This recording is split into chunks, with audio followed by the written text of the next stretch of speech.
Hi everybody and welcome. It's Liz from Zinniaberry Designs. I'm excited to have you here because today's release is Color Changing Stickers Volume 2, and this is the Frames Collection 1.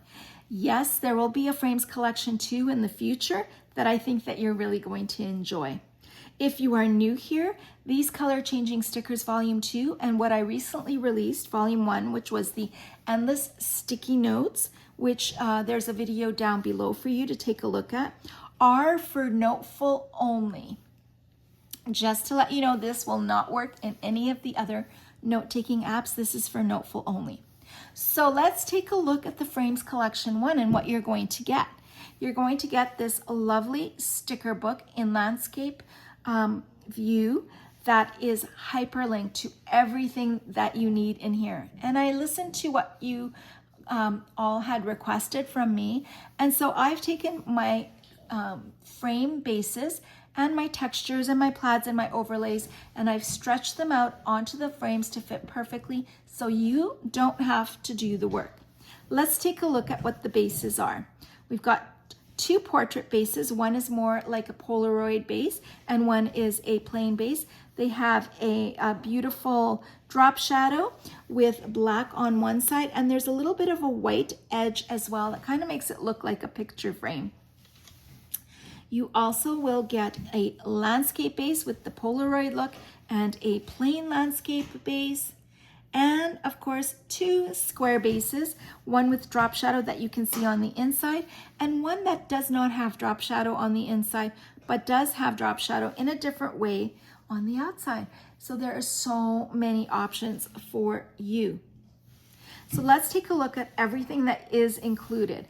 Let's take a look at all of this, and I'm just going to swipe through, but all of these are hyperlinked. So Portrait 1, here are the textures. The Portrait 1 base, the textures are on top, already stretched out. However, I have not grouped them to the base because they are at full opacity. So if I tap on a texture, I can actually move it because it is not grouped together.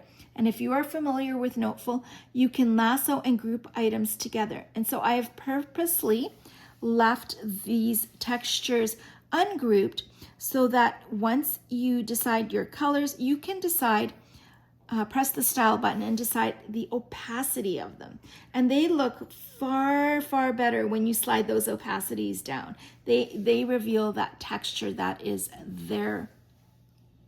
So essentially, and I'll go through everything in a moment, but essentially you're going to take what you like and lasso it and copy it. And this is what I've done. I've left you a creative space, which is just a blank area for you to work in. Do you have to use this space? No, you don't have to. You can put right into your planner if you want to.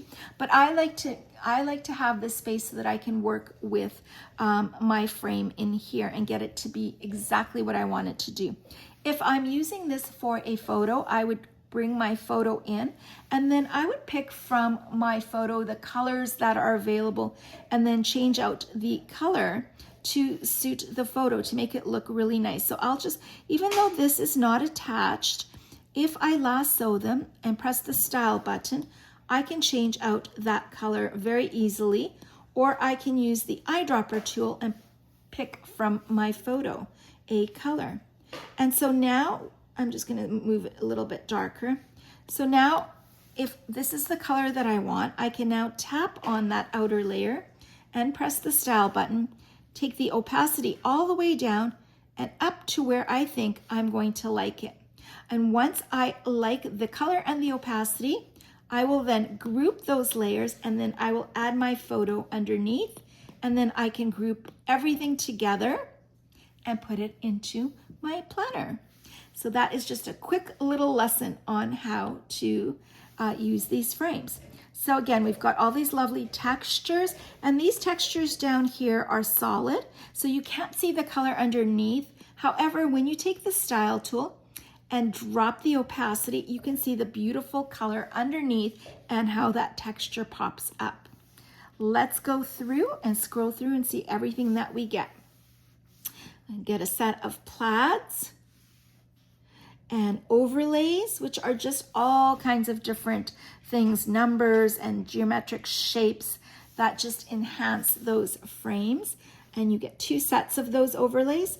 And then you get, for the plain portrait frame, you've got your textures as well. And some of them might be hard to see, but they are super, super pretty.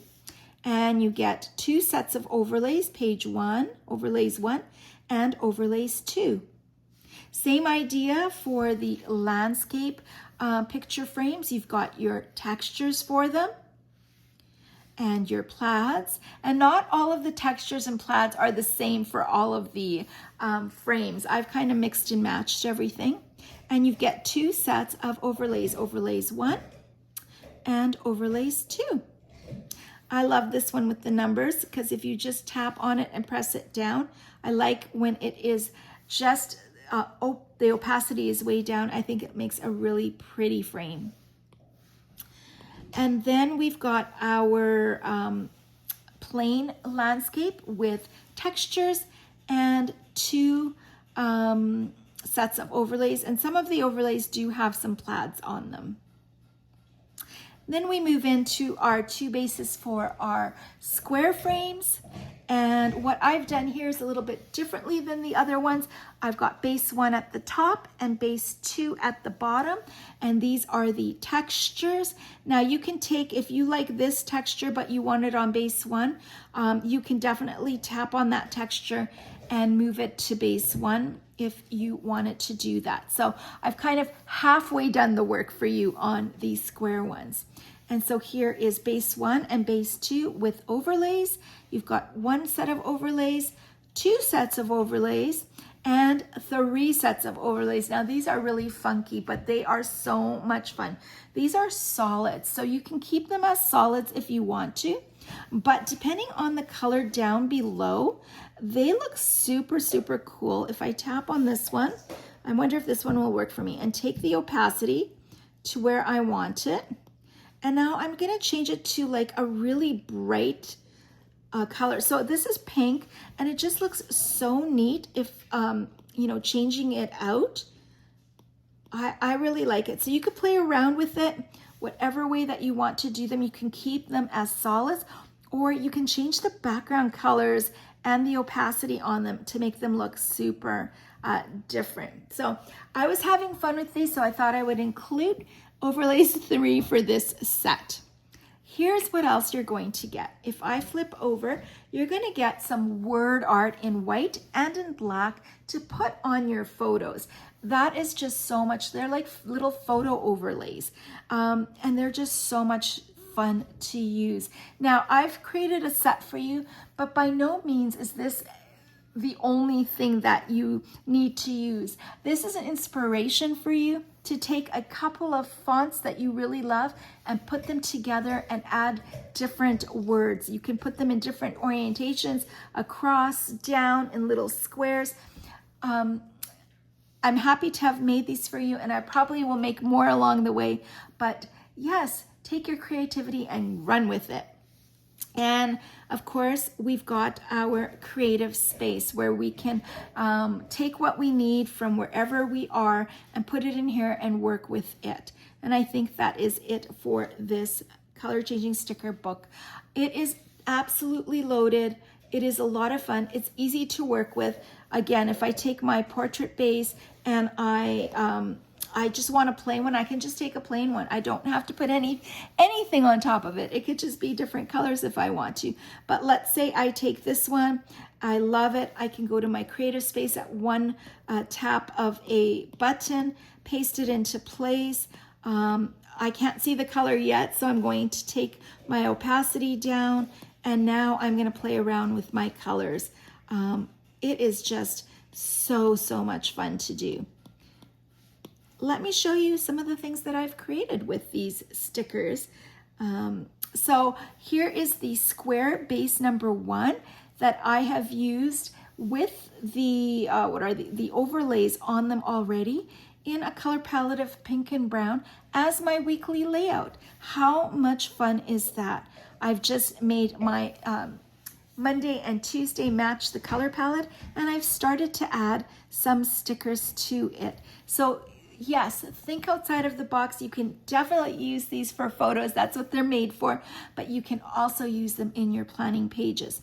Here is another example of my dog Jasper right here on his first birthday, and his brother playing and cuddling and being absolutely adorable. And so just to show you, using the bases and the overlays that are on here. And these are just some stickers from, I think, February 2025 pack that you can adorn your frames with. I absolutely love the texture on this. And how much fun is it to use all different kinds of textures and colors. And this is just font that I already have in Noteful that I'm using. And I think he looks super handsome in the plaid frame. So yeah, there's just, it's endless amounts of ideas for you. You just have to put your mind to it and do it and have so much fun with it. And then here is some that I used for my cover in my Etsy photo. And like, just look how beautiful. This is some of the stickers that go on top of the photos. And I love these scalloped edges. And I just pulled the color of the frame from the photo. And here's another one with texture and some font on it. And you know what? You can find font that you love and make up the words that you need to. This one's just a fun one with smiley face that I found, and these round circles that are included. And here's the one where you don't have the shadow in the center. So this is kind of fun as like a little sticker that you can add to your planning pages. And here's one where I'm using this as a checklist for moving, and it's not me. This is just, I thought I would put one together just for fun. And here are all the frames that are in different textures, same color. It just is cohesive and looks just beautiful. All right, friends, I hope that you really enjoy this, using this, and I'm excited to work on color changing stickers, Volume 2, the Frames Collection 2. See you in the next video.